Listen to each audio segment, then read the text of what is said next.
banyak di lapangan, kemudian sedikit mengarah ke pemeriksaan. Tetapi konteksnya sebetulnya pemeriksaan itu dimulai dari fisiologi gerak normal, ya kan? Jadi tinggal membandingkan yang normal seperti ini, yang nggak normal seperti apa gitu. Aktualnya kalau sama pasien. Nah, hari ini kita periksa atau kita melakukan praktikum gerak yang masih fisiologis maksudnya yang normal. Ini kan normal, nggak ada masalah, ya kan? Tidak ada keluhan, kan Mas Tirta? Nggak ada keluhan. Artinya kita lakukan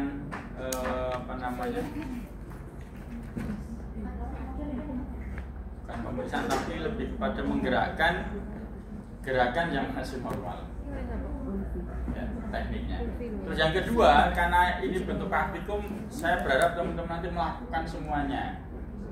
Supaya apa? Karena skill itu atau keahlian itu identik dengan kita yang melakukan itu. Jadi kalau teori mungkin knowledge-nya sudah, tapi keterampilannya yang belum. Ya, keterampilan itu meliputi kalau di konteks mobilisasi atau konteks gerakan ini ya handlingnya kita, kemudian body posisi kita, body mekanik, dan juga gerakan itu sendiri. Ya. Kemudian tadi di kelas yang sebelumnya juga penilaian saya 4 item ini, jadi handlingnya ya, kemudian body posisinya, body mekaniknya, kemudian gerakannya. Itu ya. Oke, saya kira itu pengantarnya. Kemudian kita masuk ke yang gerakan pertama. Ini OK itu bukan OK tapi osteokinematika. Osteokinematika untuk rotasi torak kolumbal.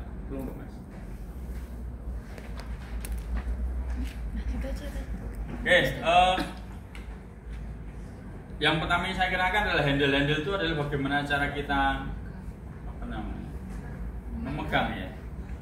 Tapi bukan sekedar memegang gini aja, tapi memegang yang ada tujuannya untuk nanti menggerakkan. Ya, tujuan nanti menggerakkan. Oke, saya mulai dari gerakan relax aja Mas. Nah, Mas, kemudian gerakan pada torakolumbal dominan gerak rotasi. Ya, maka kita akan menggerakkan rotasinya. Mas, geser-geser dikit. Nah, ini termasuk body mekanik. Ini biasa saja tangannya. Nah, body mekaniknya itu kalau bisa sedekat mungkin. Jangan contohnya pas ini di sana, ya kita mau menggerakkan ini jauh-jauhan gitu. Kenapa? Kenapa harus didekatkan? Terus apa resikonya ketika jauh? Memudahkan. Poinnya adalah untuk levernya supaya menguntungkan kita. Mechanical advantage-nya dapat. Kalau jauh, pinggang kita yang rentan sakit, maka ini mesti dekat. Nah, pasien bisa kita atur-atur. Contohnya ada pasien masuk mau kita periksa, Pak geser sedikit Pak. Pak sana sedikit Pak, misalkan itu bisa. Tapi dengan bahasa yang nyaman, Pak mohon izin Bapak geser ke arah saya gitu. Tujuannya untuk mendekatkan jarak antara pasien dengan kita supaya ini nggak terlalu membungkuk. Itu yang pertama. Kemudian yang kedua, body posisi kita disesuaikan dengan gerakan yang mau kita lakukan. Contohnya gerakan lumbal rotasi ya. Ini handle-nya. Ini kita lemas saja ya Mas, relax aja gitu lemas. Ya kita pegang pada ujung femurnya, nggak usah. Ya nggak apa-apa, tapi lebih nyamannya menggerakkan itu kalau disiku. Ini di satu sisi kita kan, pasien kan nggak gini banget kalau di sini, kalau masuk dalam kan gini kadang-kadang. Terus yang kedua, kita mau di torakolumbal itu terutama torak 11-12 sama lumbal 1 ya.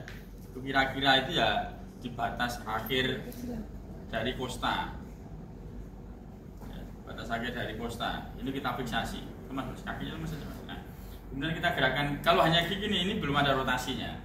Nah ketika ini sudah saya gerakan ya, ini ada rotasinya ya, ini ada rotasinya. Nah, gerakan rotasi ini osteokinematikanya kan menempuh jarak tertentu, fisiologis dan juga tidak ada keluhan.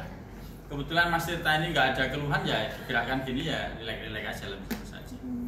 Nah ini juga bisa dijadikan satu media untuk menguji atau untuk mengetes kualitas gerak thoracolumbalnya. Ya.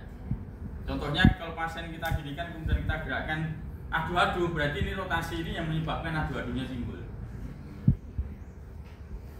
Jadi gerakan rotasi ini identik dengan satu ROM, yang kedua keluhan.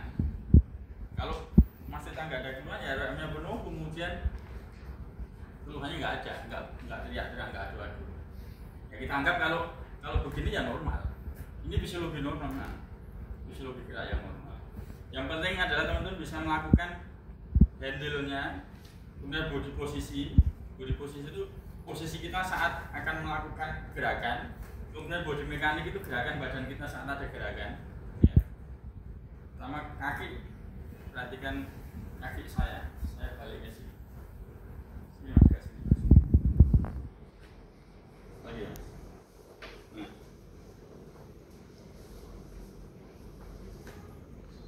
Tumpuannya ya.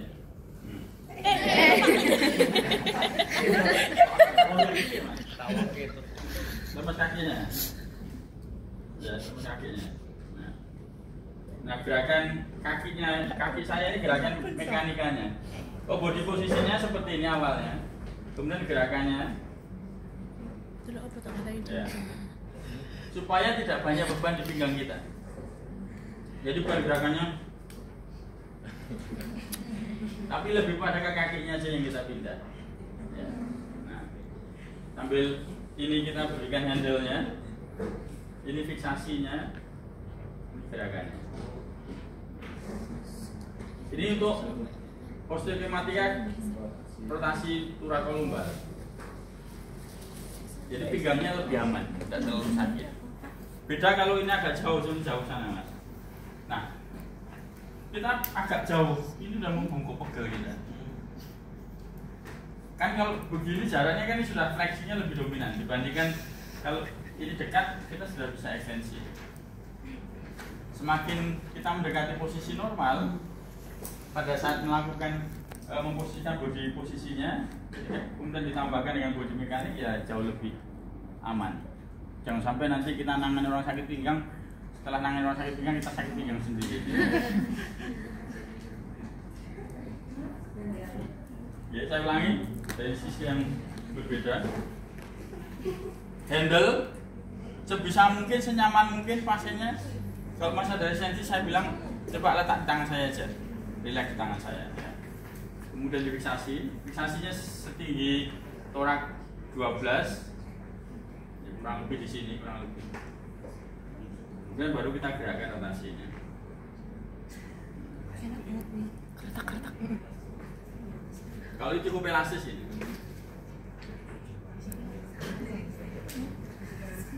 Ini kalau rotasi pada tungkai kiri. Oh ini pada tungkai kanan, coba sini mas.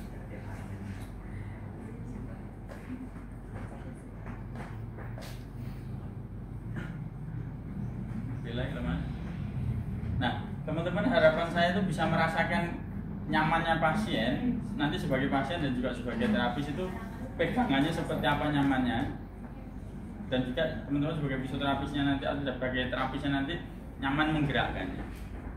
Ya. Nah kebetulan ini hari-hari saya, jadi kalau kasus seperti ini ya enggak, sudah biasa. Sakit tidak mas?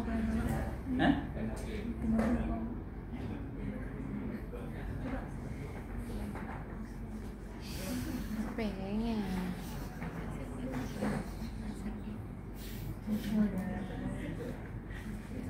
Enakan, Tirta keenakan. Jadi yang menggerakkan badan kita ya, ini bukan tangan kita yang narik. Kalau ini ya pegel kita nanti, bahu kita. Tapi kita hanya memfiksasi kemudian kita menarik dengan badan kita ini. Kalau pasiennya kecil gini enggak, kalau pasiennya gede, fisioterapisnya kecil ya mau enggak mau menyesuaikan. Yang pertama, yang kedua, ini mejanya ini bisa dinaik turunkan. Ini bisa untuk menyesuaikan tinggi rendahnya pasien. Contohnya kalau ini saya tinggikan, berasa terbang sih. contohnya ini ketinggian, jadi saya kurang nyaman kalau tinggi banget, karena harus atau kependekan, terlalu pendek nanti saya juga begitu. Contohnya terlalu pendek, jadi saya bungkuk ini nggak tahan lama. Meskipun gerakannya betul, tapi kalau posisi awal, posisinya sebetulnya gerakannya nggak ada masalah. Kita yang membungkuk ini yang bermasalah, kita yang sakit pinggang nanti. Maka perlu adjustment atau perlu penyesuaian tingginya. Jadi kira-kira setinggi kita lah. Kebetulan mejanya di sini bisa dinaikkan, bisa diturunkan, kita menyesuaikan. Ya, makin nyaman nanti kenyamanan itu bisa didapatkan ketika salah satunya karena faktor ergonominya didapat. Selain gerakan itu sendiri, gitu ya. Secara visual mungkin gampang banget ini, mau tinggal megang, kemudian fiksasi, kemudian kita gerakan. Tapi ini perlu latihan. Teman-teman perlu melakukan supaya gerakannya benar. Ya, kemudian cara melakukannya benar, posisinya juga benar. Ini gerakan pertama. Ada pertanyaan?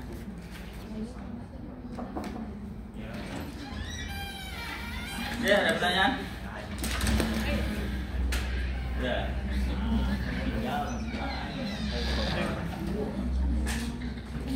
Oke, kalau nggak ada pertanyaan, kita masuk ke yang kedua, teman-teman.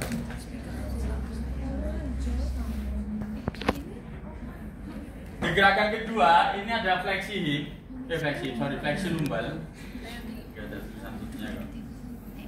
Dilakukan dengan cara ini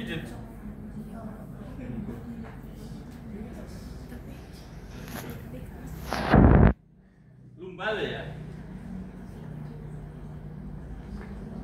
Begitu juga dengan coba ke tepi sini gitu. Nah. Apa hubungannya? Sama seperti itu juga, ini ketinggian dan rendahnya jatuh. Sampai ketinggian kita. Tapi kita paskan ketinggiannya. Biasanya tinggi siku kita. Tinggi siku kita lebih pas. Contohnya setinggi ini. Saya mau mendapatkan fleksi lumbal. Ya. Fleksi lumbal itu didapat setelah pelviknya ini terangkat. Kalau posisi seperti ini pelviknya belum terangkat, berarti ini belum ada gerakan lumbalnya. Baru pelviknya aja belum. Ini baru hipnya kalau kayak gini. Nah, ini baru hipnya. Kemudian kalau ini saya tekuk hipnya, fleksi, kemudian ini mulai terangkat. Ini pelviknya sudah terangkat. Ini sebentar lagi masuk ke regio lumbal. Ya, dengan cara ini kita berikan gerak fleksi, kemudian telapak tangan kita itu megang sakrumnya. Ya, sakrumnya. Kalau di sini ya sakrumnya bisa. Bukan gini sakrum. Tapi ya nanti kan teman-teman bisa merasakan sakrumnya yang bentuknya segitiga gini, yang sering saya munculkan. Sakrum kan seperti ini bentuknya.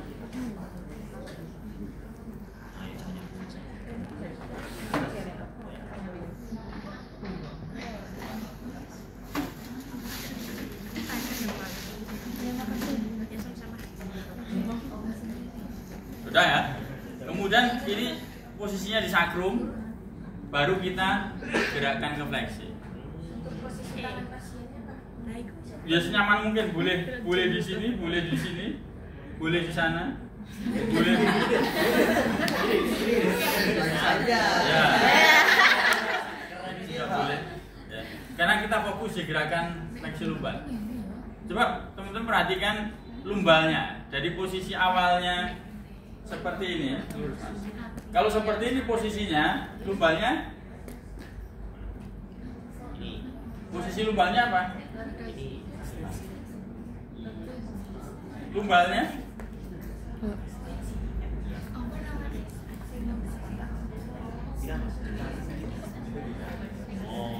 lumbalnya posisi netral. Berarti ada arkusnya, ada lordosisnya, ya kan? Lordosis kan kalau seperti ini. Karena apa? Karena toraknya di tempat tidur, pelviknya juga di tempat tidur, maka kelungkungannya terjaga. Karena ini juga nggak terlalu lembut. Itu guys. Kalau kita tekuk bertahap, nah, mulai dari hipnya fleksi, pelviknya belum, kemudian ini mulai pelviknya forward, terangkat, tandanya terangkat dari tempat tidur. Oke, kemudian kita tambah. Seperti ini sudah sedikit berkurang lordosisnya. Lordosisnya sudah berkurang. Sakrumnya kita pegang, kemudian kita gerakkan.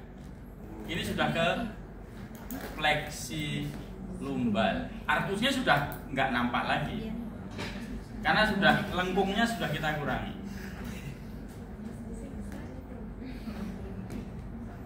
Bisa dipahami? Konsekuensinya yang pertama, itu bisa digunakan untuk mengetahui elastisitas atau kelenturan otot-otot paravertebral lumbal. Ototnya yang elastis, maka kalau kita tarik ini akan elastis. Nanti diantara teman-teman barangkali ada yang kenceng atau yang tegang ototnya, itu kalau ditarik itu teregangnya terasa. Terus yang kedua, ini tidak bisa full ROM. Yang ketiga, end-feel-nya agak firm, agak nggak lentur, end-feel-nya. Ada juga yang nanti elastis, karena otot itu kan end-feel-nya elastis. Elastis itu kalau ditarik dia balik, melar dia balik lagi. Elastis, karena sifat jaringan lunak kontraktil otot itu kalau ditarik, di stretch, dia ada kemampuan balik. Maka elastisitas ini menjadi end-feel yang bisa kita rasakan. Bisa jadi nanti ada yang mengeluh kok sakit, ditarik kok sakit. Bisa jadi, tapi kalau nggak ada ya nggak apa-apa. Tapi minimal teman-teman bisa melihat elastisitasnya ini, gerakannya ini. Terus kenapa saya minta yang kecil terutama perutnya ya supaya lebih mudah saya menggerakkannya. Kalau perutnya gede, ini kan sudah mentok begini. Sudah mentok begini dari posisi ini sudah saya angkat, jadi nggak bisa maksimal gerakannya. Kalau masih tani kemudian perutnya kecil, jadi ini aja sudah penuh, ini bisa saya tambah. Itu untuk fleksi. Terus kalau saya kaitkan dengan pemeriksaan, ini bisa digunakan untuk memeriksa elastisitas dan fleksibilitas lumbal. Kalau fleksibel kan, kalau fleksibilitas lumbalnya baik, gerakan fleksi lumbal ini akan bisa menempuh jarak yang maksimal ini. Tapi kalau hanya nekuk segini sakit, ya tengok aja nanti, coba tahu aja. Semakin tidak bisa penuh berarti ada sesuatu, ada something di situ. Tinggal levelnya. Kalau levelnya ini, contohnya begini juga nggak bisa. Ini levelnya di hip, karena pelviknya belum terangkat. Tapi kalau hipnya nggak masalah, tapi kalau kita mau ngangkat pantatnya ini dari tempat tidur atau dari bednya ini nggak bisa atau sakit, itu di pelviknya, termasuk di lumbus sakralnya. Tapi kalau ini sudah terangkat kemudian kita beginikan baru sakit, itu di radial lumbalnya. Segmentasi geraknya nampak kan, fase-fasenya. Jadi itu bisa digunakan nanti kalau pemeriksaan di level mana keluhan itu timbul. Apakah nekuk gini sudah sakit? Apakah sudah begini baru sakit? apakah sudah begini baru sakit? Segmentasi fokus geraknya beda-beda. Meskipun kadang-kadang pasien itu mengeluhkan, Pak, saya itu kalau begini ini sakit, Pak. Padahal ini segmennya ada 3 minimal. Hip, pelvic, lumbal. Maka teman-teman bisa mengeliminasi batas-batas regio dengan cara melakukan rangkaian osteodermatika fleksi lumbal. Bisa nggak? Gampang. Terus yang ketiga itu ada bobot pelvic. Kalau tadi saya sebutkan, sebetulnya rangkaiannya sudah kita lewati. Kalau sudah sampai di sini, ini sudah melewati ini, ya kan? Contohnya begini, ini sudah dari posisi hip fleksi, kemudian kita dorong begini, udah forward ini, ya kan? Pantatnya sudah terangkat, pelvic sudah terangkat, ini sudah forward ini, tapi tidak sampai ke konteks lumbal fleksi. Bedanya sedikit. Ya, ada pertanyaan sampai sini?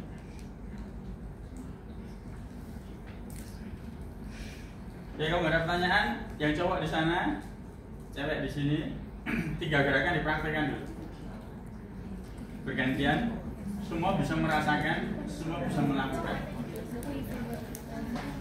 Silakan. 3 gerak.